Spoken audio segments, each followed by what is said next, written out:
Huku kwetu leo ni tarehe 30 mwezi wa 4, sijui uko kwenu, na nimekumbuka wimbo mmoja unaitwa Lunch Time. Ule wimbo una somo zuri sana la masuala ya fedha.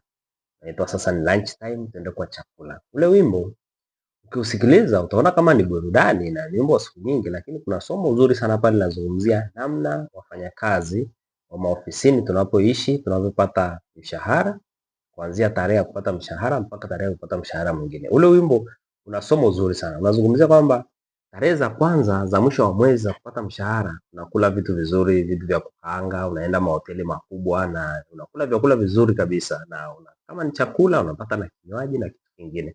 Lakini kadri siku zinavyoenda, unaanza kubadilisha kidogo kidogo kitu unachokula. Mpaka inafika mahali anasema muda wa lunch time ukifika, unaenda kuzunguka zunguka mitaani, unazunguka madukani kufanya window shopping, lakini ununui chochote, maanake ulishaishiwa kabisa. Na ukiangalia ni maisha ya kawaida kabisa, yaani utafikiri ni wimbo, lakini yule jamaa aliimba maisha ya kawaida kabisa. Sasa maisha haya ya kawaida ya staili hiyo utaenda nayo mpaka lini?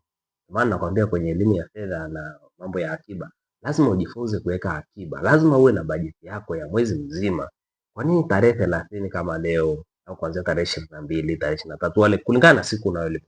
Kwa nini ukilipwa unakula vizuri sana moto na vitu vingine na unajiweka vizuri kabisa, lakini kadri siku zinavyoenda unaanza kula wali maharage, unaanza kula ugali dagaa, unaanza kusema kuna dagaa wa nyama, hamna dagaa wa nyama. Kwa hiyo ninachotaka kusema ni kwamba hebu tafuta ule wimbo wa lunch time, sikiliza, alafu njoo niambie, je, maisha yako yapoje? Unaanza vizuri vizuri vizuri mpaka hii.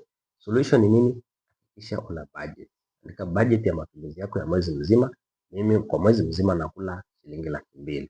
Gawanya kwa siku zile za mwezi, hakikisha unakaa maisha mazuri, ishi vizuri, usiwe wakati mwingine unaenda window shopping, wenzako wakifunga ofisi kwenda kula, na wewe unafunga tu ili mradi uonekane unaenda, lakini kumbe unaenda kuzunguka tu. Kwa hiyo ni kitu kizuri kujifunza kuweka akiba na kutunza na kutengeneza budget kwa ajili ya maisha yako ya kila siku.